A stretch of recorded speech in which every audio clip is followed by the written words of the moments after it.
Samsung has long been a leader in the smartphone industry, setting benchmarks with its Galaxy series. But recent reports about the Galaxy S25 series suggest that the South Korean giant is making decisions that could be seen as a double-edged sword. Let's break down what's happening and why Samsung's latest choices might be both a step forward and a hit to its pride. Samsung's in-house Exynos 2500 chip has been a subject of debate, but now it seems the spotlight has shifted to another critical component: memory chips. For the Galaxy S25 series, Samsung has reportedly decided not to use its own LPDDR5 XDRAM package. Instead, the company is turning to an American supplier, Micron Technology, for memory chips, a decision that marks a significant departure from its decade-long tradition. According to a report by Herald Corp, this will be the first time Micron will serve as the primary supplier of memory chips for a Galaxy phone. Historically, Samsung Semiconductor has been the go-to provider for DRAM packages in Galaxy devices, with Micron playing a secondary role. However, this dynamic is changing, and it's a move that carries both technical and symbolic implications. Why would Samsung sideline its own memory chips? The answer lies in performance.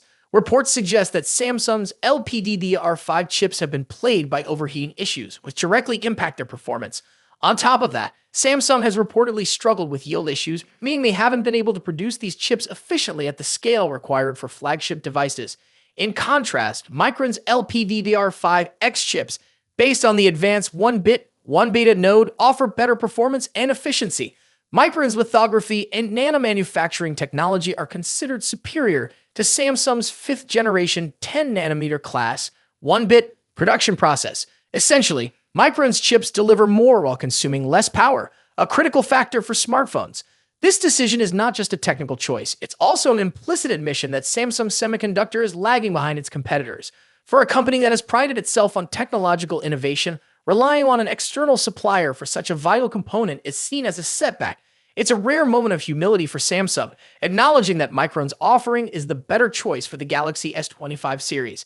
For Samsung Semiconductor, this could be a wake-up call. Losing the trust of the MX Mobile Experience Unit, which oversees Samsung's smartphone business, is no small matter. It signals a need for improvement to regain its position as the preferred supplier for future Galaxy devices.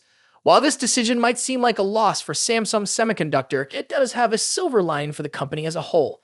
Increasing the use of Micron-made components gives Samsung more leverage in price negotiations. By diversifying its suppliers, Samsung ensures that it isn't overly reliant on a single source, which can be advantageous in maintaining cost efficiency. Advertised performance over internal branding could set a precedent for future Samsung devices. The Galaxy S25 series is expected to be announced on January 22, with sales beginning shortly after. By choosing Micron's DRAM and potentially other external components, Samsung is signaling that it's focused on maintaining its reputation as a leader in the smartphone market, even if it means making difficult decisions. This move reflects a broader shift in the tech industry, where collaboration and competition often intersect. For Samsung, the Galaxy S25 represents not just a new phone, but a moment of introspection and growth. Whether this decision pays off in the long run remains to be seen, but one thing is certain: Samsung is not afraid to make tough choices to stay ahead in the game. Between two of the biggest heavyweights in the smartphone world, Apple's iPhone 16 Pro Max and Samsung's Galaxy S24 Ultra, both of these phones push the boundaries of mobile technology, offering cutting-edge features and exceptional performance. But which one takes the crown as the best big phone of 2024? Let's dive in and compare them side by side. Design. Starting with the design, both phones have distinct looks that reflect their brand identities.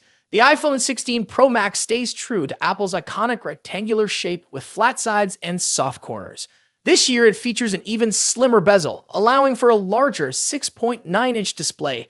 Samsung's Galaxy S24 Ultra, on the other hand, keeps its sleek, curved edges and integrates the ever-popular S Pen, a feature unique to Samsung's Ultra series.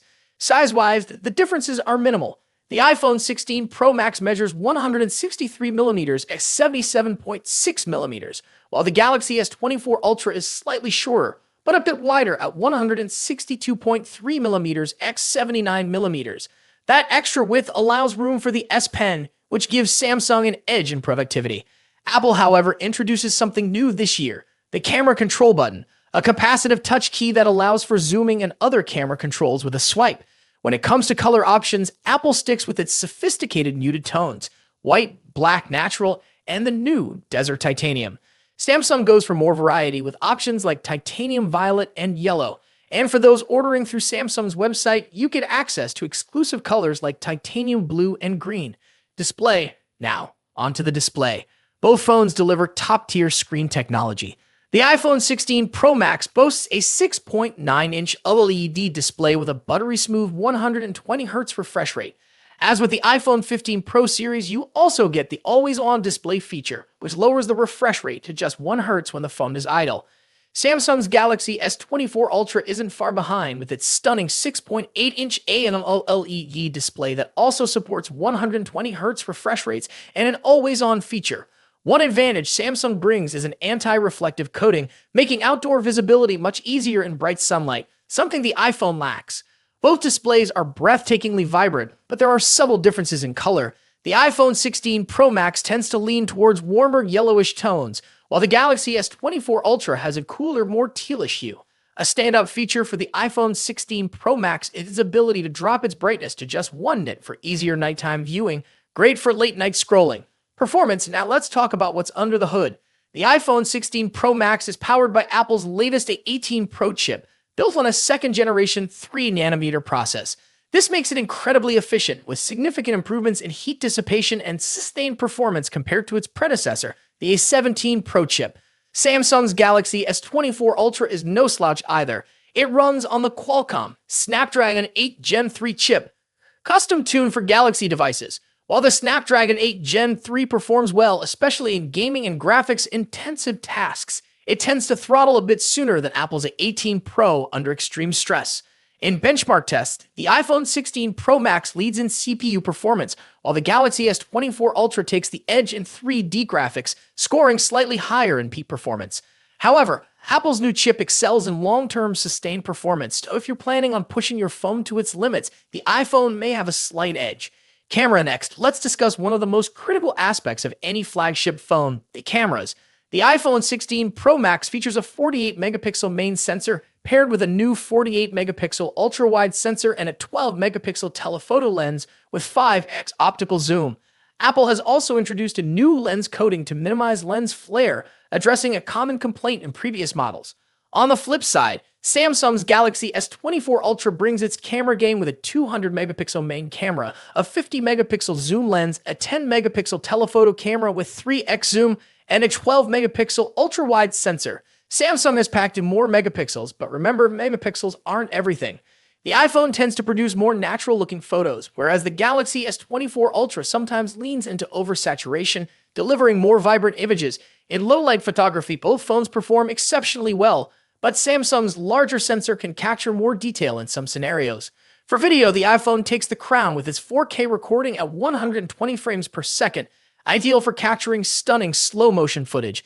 While Samsung's camera app offers tons of customization, Apple's new camera control button provides a more intuitive experience for videographers. Battery life and charging. In terms of battery life, the iPhone 16 Pro Max packs a 4,685 mAh battery, while the Galaxy S24 Ultra edges it out with a 5,000 mAh battery. Both phones are more than capable of lasting through a day of heavy use, but Samsung's slightly larger battery may give it a slight advantage. When it comes to charging, Samsung takes the lead. The Galaxy S24 Ultra supports 45-watt wired charging compared to the iPhone's 20-watt charging speed. Samsung also has reverse wireless charging, which allows you to charge other devices like earbuds on the back of your phone, something Apple's iPhone 16 Pro Max doesn't offer. Software. Lastly, let's compare software. Both iOS and One UI are polished, mature operating systems, but they offer different user experiences. The iPhone 16 Pro Max is a fantastic choice.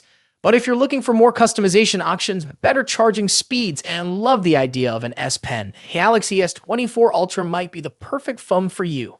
Ultimately, both of these phones are top-tier devices with a ton to offer. Whichever one you choose, you're getting a powerful, feature-packed smartphone that will keep you ahead of the curve in 2024.